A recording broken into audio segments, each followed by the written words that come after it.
What do you want from me?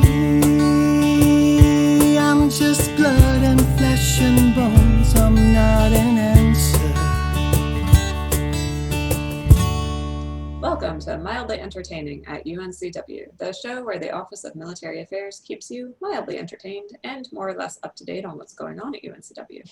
Your hosts are Joanna DeMott, the Military Liaison and Program Coordinator, and Melanie Nelson, the Military Student Services Specialist. Hello, Joanna. How are you on this rainy fall day? I'm going to say that I'm still great, but I'm on the lower end of the spectrum today. How are you today, Melanie? I mean, I'm fine. I think it's really hilarious that you refuse to tell us that you're less than great. It's okay to be less than great sometimes, Joanna. It's okay. No, you're not. You are great. You are still great, just not like extra supercalifragilisticexpialidocious great. I don't know if I'll ever get there, but it's always something to aim for. You have to have your full spectrum and be somewhere on there. I appreciate you looking out for me though, Melanie, in all ways. I'm super excited to see how our guest today is doing. Emilee Farnes, Transfer Admissions Coordinator, located up in Onslow County. How are you today, Emilee? I feel like I'm doing better than you. I will say, that every introduction I'm entertained when I hear you ladies talk. But I am well. It is rainy here in Onslow County. I was not expecting or prepared for it, but I shall say, I did put on my, they're not rain boots. They're like the LL Bean galoshes, is that the right word? Yeah, so I'm prepared in that way for the day. So, but other than that, I'm doing great. Looking forward to the holiday season for sure. Absolutely. And if you have the right footwear on, I think that makes you prepared. Because you could have an umbrella and have the wrong footwear on and be ruined. So, all day for feet are good job. Good job on that. So I see that you are in the office on Camp Lejeune right now, but that's not necessarily your normal work situation. What has changed for you? I am heavily involved at the community colleges. So my primary location is Coastal Carolina Community College right off of Western in Onslow County. And I would usually visit our Camp Lejeune office probably once a week. And that is based upon we usually have other staff here. But due to COVID, many of our staff members continue to stay at home every day of the week. So at my Coastal Carolina office, we had flooding in the building. So all my stuff was moved out in addition to COVID. Plus they have different protocols for their staff members. So my office is really small at Coastal. So I just chose to do, fortunately, our supervisors are amazing in admissions. And so I do 1 week at Camp Lejeune and 1 week at home. And the time that I would generally travel throughout southeastern North Carolina to the other community colleges, we just have to do virtual events. We're not visiting and traveling right now, which is a huge bummer. But yeah, that's what I'm doing. It is. I miss those events too. It is always nice to meet prospective students in person or just to meet people from other places. It's always a good perspective building. Yeah, and I think that some people have different ways of gathering information. Some people are very comfortable with emails. I get a lot of times like, I'd rather just call and talk to you. That's awesome. And then other times I know they just see us at a table at their community college and they walk up because that's the best time for them and that's how they feel comfortable. So yeah, it's a really difficult time right now, just trying to get all the information out to people like that. Absolutely. I'm going to do one of our famously awkward transitions and send you straight over to Melanie. She has some great questions for you. Okay, Emilee, here we go. So you are 1 week in the office, 1 week out of the office, working from home. What are you snacking on? And is it different from week to week?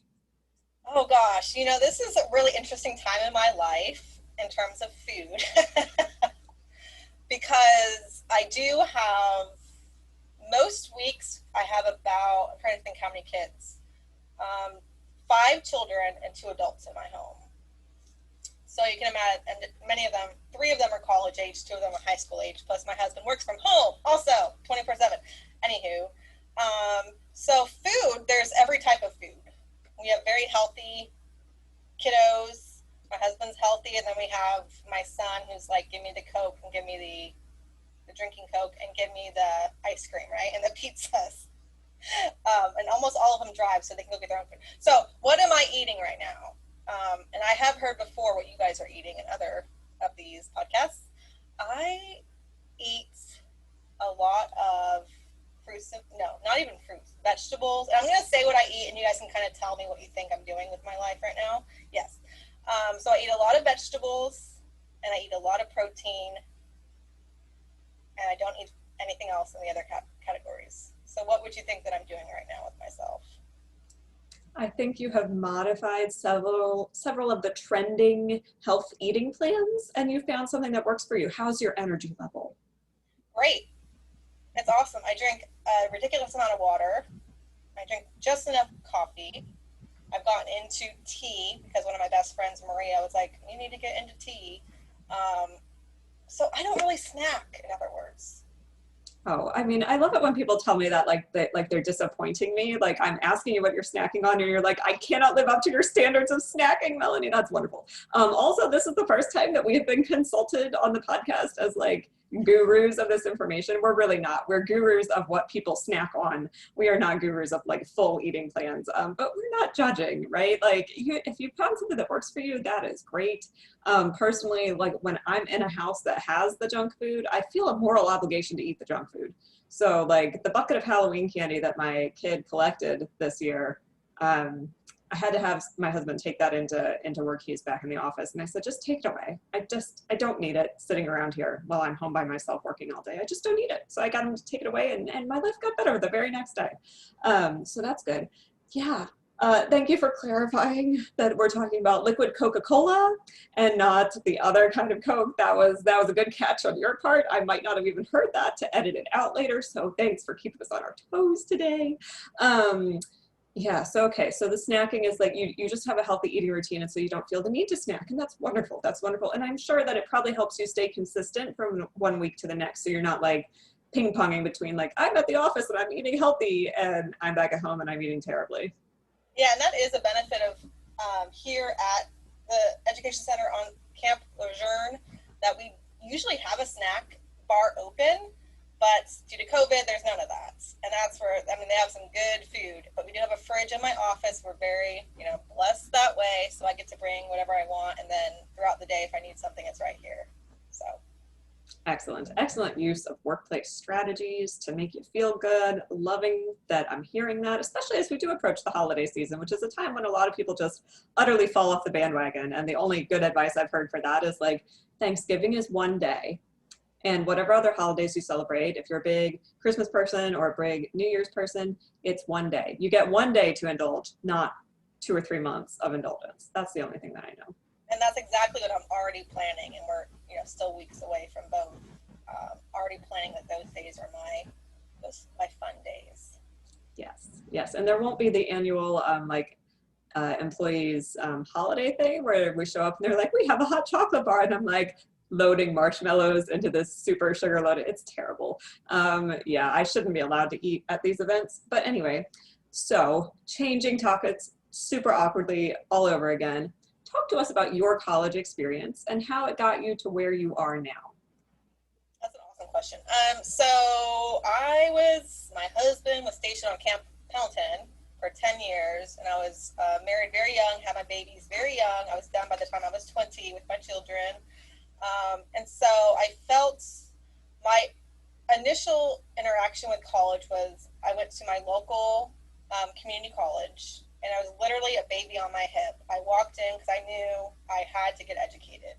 I did not do well in high school, but I was like, okay, if I'm going to make something of myself, I need to go to college. So I walk in, I went to totally the wrong desk. I don't even know. I just walked in the building literally and said, hey, I would like to, get into some classes. That whole, those words that people use where you have to really kind of decipher what are they telling you. They either did not know what I was saying, didn't want to decipher, or just was like, this lady's in the wrong spot, right? And so I left there feeling like, oh, I can't do it. Like, I was with, my mom was a single mom. She never went to college. And so we didn't know how to navigate, right? And so I did not go back to school for another, like, 4 or 5 years. We were at that time on Pendleton, and I walked in the education center on Pendleton, and there were all these schools. And I still didn't know how to navigate that either. No one, like, saw me, or I didn't know what desk to go to, and so I walked back out again. Then finally, I don't know what happened, maybe like a girlfriend, I think it was my neighbor, my girlfriend was like, you know, I'm going to school. And I was like, oh gosh, okay, like, how do we even do that? And she's like, it was Maricosta Community College right outside the back gate of Pendleton. And I finally, somehow, I don't remember exactly, I got what I needed to start college. And then we moved here to Lejeune in 2010, and I started going to Coastal Carolina Community College. And then I worked for an institution, Southern Illinois University, and I got my degree from Southern Illinois University as an employee. So I understand that, you know, now I understand the transfer process, and I just feel like my heart goes out to these young service members and their spouses who are trying to navigate the process, because I know how difficult it can be, and how if you don't use the right words, people like don't know what you're saying, or they think that you should understand the processes, where it's a very hard thing sometimes to navigate. My children, so I'm a transfer student, so of course I work with transfer students, but both my children go to the community college, so I'm very fortunate that I get to kind of go through that journey with them, and then I know right now what they need, and I can kind of help other community college students based upon my experience. So it's a lot. I have a lot of experience with the transfer students, and I was very fortunate to complete my degree while raising them. It was great. Thank you so much for sharing just that whole arc. Because here's the thing, I know exactly what you're talking about when somebody approaches and they're like, this is what I'm looking for, but they're speaking a completely different, like, non-higher education language, right? And I am super, I guess, biased toward, like, because that wasn't my experience at all, right? Like, my parents both went to college, and I had help getting into college, and I was able to figure out graduate school on my own just by doing internet searches. And I'm sort of like, why can't you just get on the internet and look it up? And there's so much information out there. Oh my goodness. So I've had to really learn since taking this job to, like, step back and be like, let me help you translate what I think you're asking me for so that we can get you started in the right direction. And at this point, I am basically a mind reader, but I don't like to admit that to people. I like to make them, like, work for it a little bit, just because I think it's good for you to start practicing learning a new language, right? Interestingly, in my uni class this week, I shared, they were doing some proofreading exercises and some, like, editing exercises. They're getting ready to turn in their final paper, and I wanted to make sure they had some practice going back and, like, taking a top level edit on things.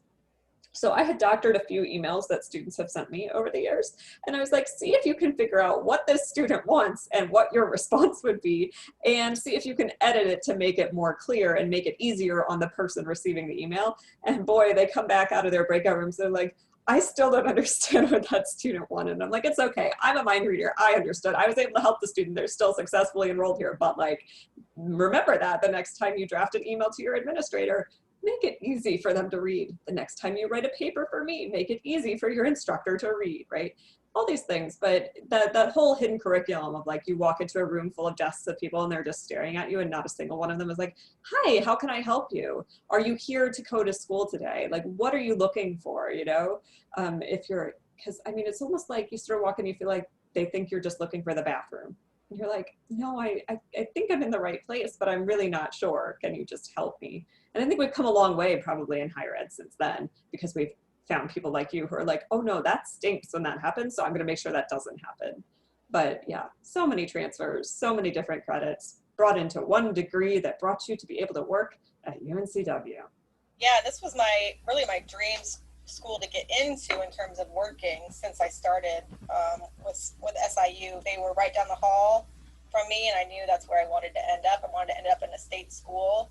I wanted to end up with helping students that were military dependents or active duty. That's always where my heart is. I empathize with them. And fortunately, in the Office of Admissions, our transfer team, which there is a team, I think about 6 to 8, which is actually what I find to be pretty large for a state institution. I think almost all of us, but one may be a transfer student. So it's such a, empathetic type of group that we really look to help these folks make the transition as smooth as possible. Yeah, and I'm hearing something else there that is kind of a theme in the local area when you're looking for a job. Like, you're able to kind of game the system while you're working in one job. Literally, UNCW was down the hall and you could walk by and see what their working environment was like, right? And it's all about what you know and who you know in this town, in this area, in Wilmington, in Onslow County, all of that. And it's like that everywhere. But really, Wilmington is a very small town when it comes down to it. So for our upcoming graduates who are looking for jobs, remember, you need to be looking around all the time and taking in information. Okay, I have really enjoyed hearing your story and your thoughts on this. I know that the transfer admissions team, like, I was so relieved when I started working in this job because students have all kinds of questions, and I'm like, how about you ask admissions? Because I got nothing. So now I'm going to awkwardly hand you back to Joanna. I share that gratitude. That was not awkward at all. And we need a little bit more awkwardness, I think, in the future. I'm just going to point that out. I do share that gratitude, though. Emilee, you really do care about the students, and you are always there to help everyone. I know I'm sending over. I'm just like, talk to Emilee. She knows everything. Saying that, the many things that you do, and taking away one of my favorite parts of working at the university is going out and talking to students at other locations. But barring that little piece, what is your favorite part of what you do? Oh gosh, that's such a good question. What is the favorite part of what I do? Is I really enjoy meeting one-on-one. I am not, when it comes to the admissions office, there's, levels, right? The supervisor, the director.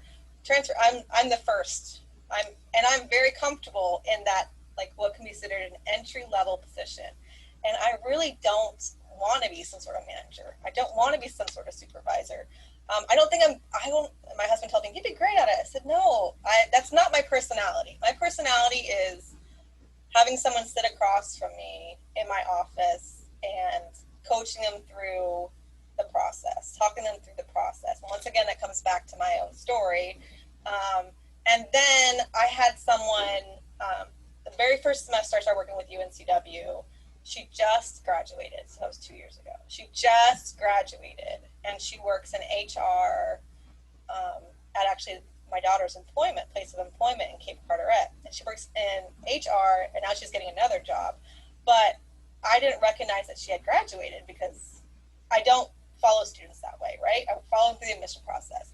And I talked to her on the phone a couple weeks back, and she's like, do you remember me? I'm like, of course.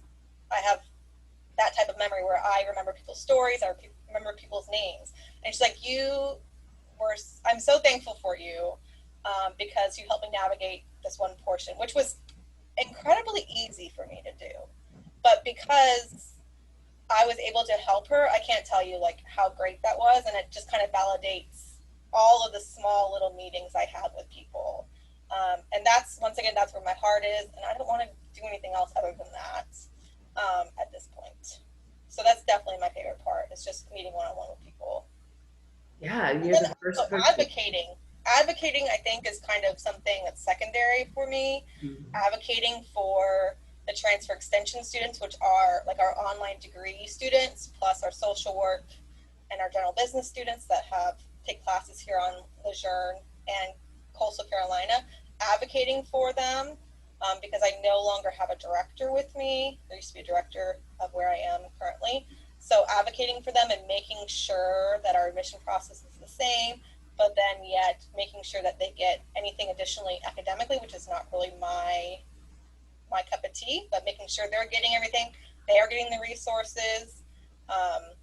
That's really big for me too.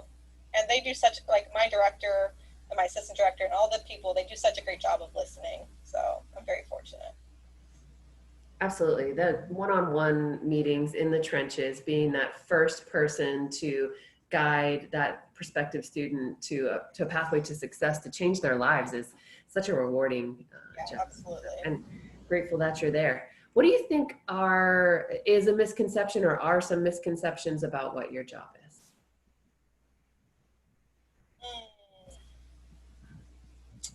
I think just recognizing what exactly a transfer extension student is, and we actually now have like a recorded webinar out on our admissions page.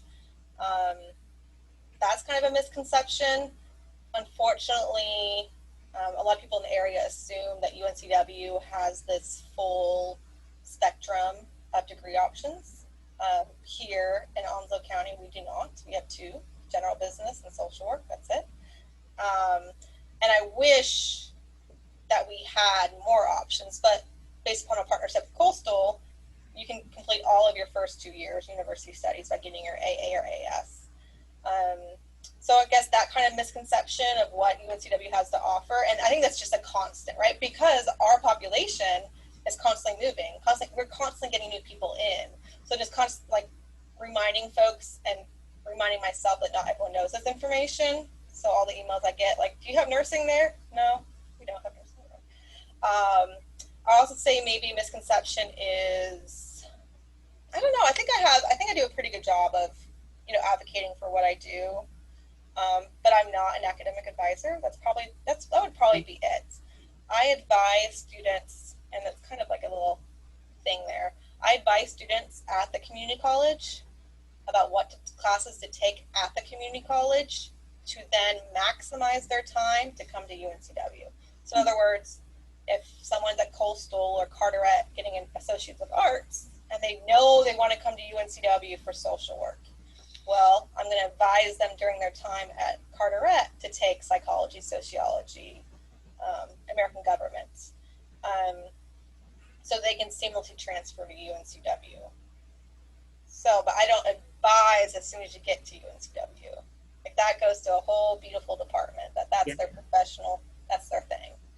Yeah, and that's wonderful about what UNCW does. You hand off from one amazing set of people to another amazing set of people who are really passionate about helping you succeed.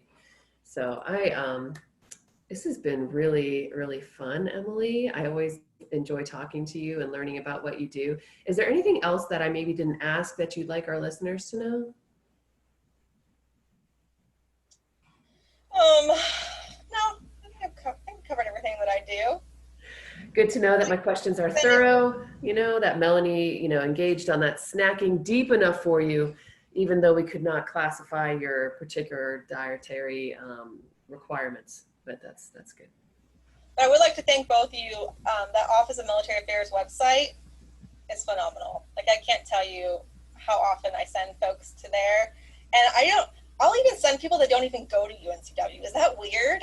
Like, I'll be like, no, this is like the best way that I can give you this information. And I was a VA certified for 5 years, so I know the steps.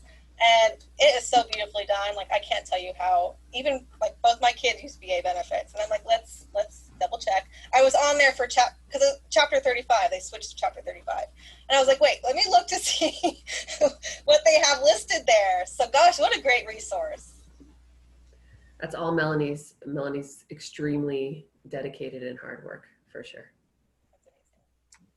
Yeah, I'm just going to bask in those kudos for like the rest of the semester, and like that I'm going to pretend that a student told me that about the website. And when people ask, I'm like, our website really has a lot of information. But no, that is wonderful. That warms the cockles of my cold, cynical little heart. So thank you for sharing those accolades. And thank you again for sharing your story. I know sometimes it's like, sometimes we want to pretend like we didn't get here that way, right? Like, because I walked in and I couldn't figure it out and I had to leave and I had to keep trying and persevering. And it's like, sometimes we want to just pretend like, oh no, I got my degree and here I am. And you don't need to know the whole backstory, but thank you for your vulnerability and sharing that with us. And it's so clear how that brought you to where you are today. So I'd love to hear that career arc. This has been an episode of Mildly Entertaining at UNCW, and we will see you on the internet. Thank you for listening to Mildly Entertaining. Our intro music comes from the band Blue Turnip and their song, What Do You Want From Me? You can find their EP, Songs from the Root Cellar, on Bandcamp, iTunes, Amazon, and Spotify. For more information, you can go to blueturnipmusic.com.